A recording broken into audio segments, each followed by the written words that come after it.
Thanks for clicking! Canada has stepped back from the mortgage renewal cliff. This according to a new report coming from TDBank. I'm buying a house.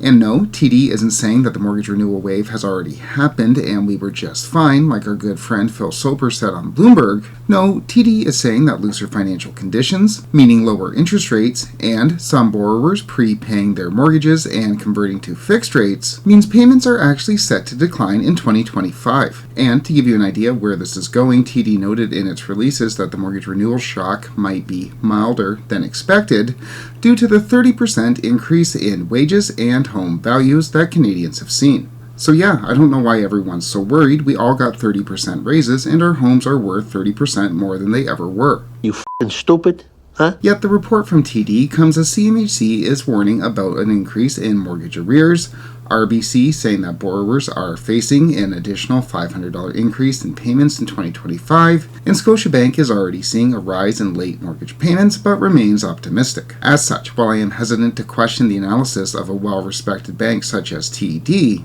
given that 2025 is set to start very soon, I think it's worth re-going over what we've previously thought about the mortgage renewal wave. So what I want to do today is go over the report from TD, take a look at where the mortgage renewal wave currently stands, and then discuss some implications. As we'll see today, there's a lot of uncertainties and misinformation about the upcoming mortgage renewal wave in 25 and 26. We will obviously continue to track that wave on this channel. Click like and subscribe if you want to get those updates, but for now, let's get into this report.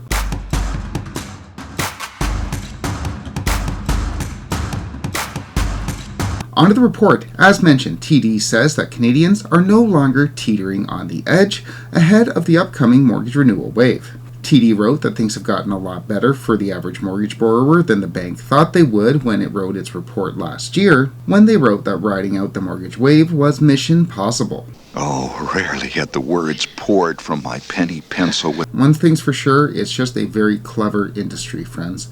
You're in the presence of greatness. And the reason why things are looking up, says TD, is not only the drop in interest rates, but also the increase in competition among lenders, which has caused variable rates to drop by an additional 42 basis points. So, what TD is saying is that because lenders have been so competitive lately, and it's not the first time that we're hearing this, variable rates, or rather the discounts off variable, have dropped more than TD had initially thought that they would, which raises the question, why have lenders been so competitive? They love me.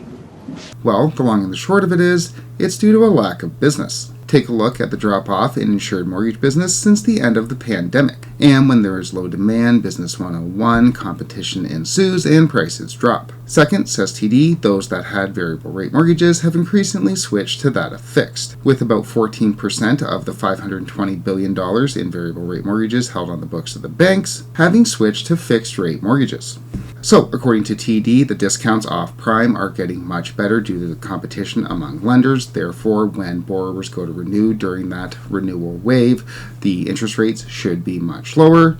And of those who did have variable rate mortgages, a lot of them have already switched over to fixed, meaning there won't be such a shock when they go to renew in 25 and 26. He just said it. And this analysis definitely made its round, being reported by the usual suspects. Not analyzed, but they reported it. So let's do that very quickly. First, TD's assertion that borrowing costs will be lower at the time of renewal. Let's be very clear on exactly what TD is arguing. First, the drop in variable. TD is touting that 42 basis points in additional discounts as evidence that rates are going to be lower when borrowers have to renew in 25 and 26. But rates are lower right now as there's a lot of competition due to a lack of business, as evidenced in this chart showing a decrease in the total amount of mortgages being taken out since the pandemic, as well as this headline. Are the banks going to be offering these great big discounts when all of the borrowers have to renew in 25 and 26? Why wouldn't they? Well, there weren't a whole lot of headlines about rate wars back in 2021 when everyone and their brother was trying to borrow money. In fact, here's the TD discount off prime back in 2021, when TD was offering prime minus 25 basis points off real prime, 45 off of TD prime, which TD sets as artificially higher in order for it to look like they're giving a bigger discount than they actually are. That's just a straight shooter. But that was the discounts we could expect when those same borrowers that are going to be borrowing in 25 and 26 were borrowing back in 21. The discounts weren't that big because the competition wasn't nearly as fierce. As such, discounts off variable might be lower now, but that's by no means indicative that they will be lower come the renewal wave in 25 and 26. Second, TD is also assuming that a lot of these borrowers are going to take a variable rate mortgage come 25 and 26. When many of those borrowers, or roughly 15% of TD's book as of Q3, had their mortgages negatively amortizing, meaning they weren't even making any principal payments, meaning they haven't seen any payment increase as of yet. Are those borrowers going to be jumping on that variable bandwagon once again? We can only hope and try. And finally, watch this sleight of hand.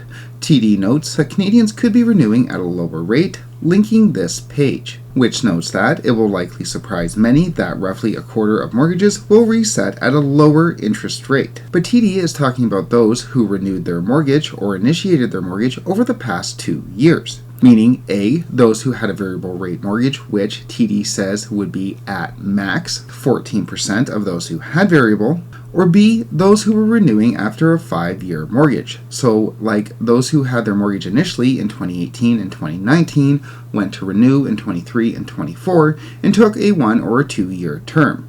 Also known as not the ones we're talking about when we're speaking about this mortgage renewal wave or the mortgage renewal crisis, whatever you want to call it. Those who took out ultra-high loans in 2020 and 2021 at ultra-low interest rates, who now have their mortgage coming up for renewal. The ones that got their mortgage initially in 18 and 19 are not the worry. I don't know. Also, while on that, TD noted that this renewal wave could be milder than expected, as wages and home prices have risen by 30%. So, that is great news, everyone. We all got a raise by 30%, though that could come as a surprise to Stats Canada, which shows an average increase of about 11.7%, with a max increase of 17% from 2020 to 2023. With that said, that 30% increase in the value of your home could help, except the benchmark is only up 22% since October of 2020. See, TD, I'm not sure whether or not you know this, but being flippant with your representation of numbers can indeed be problematic. But I digress. There's the report from TD making the rounds saying that the mortgage renewal cliff isn't going to be as bad as we thought, which obviously begs the question, is the mortgage renewal wave going to be better than we thought? Well, we took a look at this back in June of this year, looking at all the mortgages taken out between 2020 and 2021, taking a look at how much those payments would increase once the renewal came in 25 and 26. We found back then that if fixed rates rose to, say, 4% in 25 and 26, then by 25 we would see a 10 to 15% increase in payments, and by early 26 that would rise to about 22%. On the other hand, if fixed rates rose to, say, 3%, then the increase in payments would peak by about 10% by early 26. Now, that analysis was back in June when a decent 5-year fixed insured rate was 4.84 from RBC. Fast forward to now, and that same rate is now sitting at 4.59, 25 basis points lower, even though the Bank of Canada has dropped rates by 125 basis points. So fixed rates dropped by 25, even though the Bank of Canada dropped by 125. I just don't get it. And the reason for this divergence, of course, as we've been talking about for years on this channel, the Bank of Canada does not set fixed rates. Those are set in large part by the U.S. Treasury market and the yields on U.S. Treasury bonds, a fact conveniently omitted from TD's entire analysis on the mortgage renewal wave.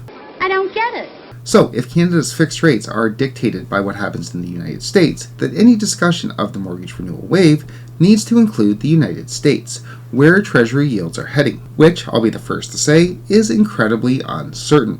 Here's the yield on the US 10-year over the past 6 months, moving up over the past 3 on the predicted and then realized election of Donald Trump. But that could all change tomorrow as well. If the US economy tanks, if the Fed steps in, starts printing money again, if we get a liquidity event, if we get a financial crisis, a war, etc., that could cause yields to reverse course, pushing down fixed rates.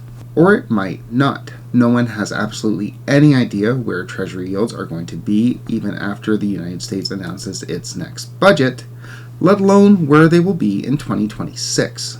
No one really knows, especially not enough to go blasting headlines that the mortgage renewal wave is going to be just fine, without any actual in-depth analysis being undertaken by the authors. As we saw earlier, chances are the mortgage renewal wave doesn't get really bad in 2025. The problem really comes as we get closer and closer to 26.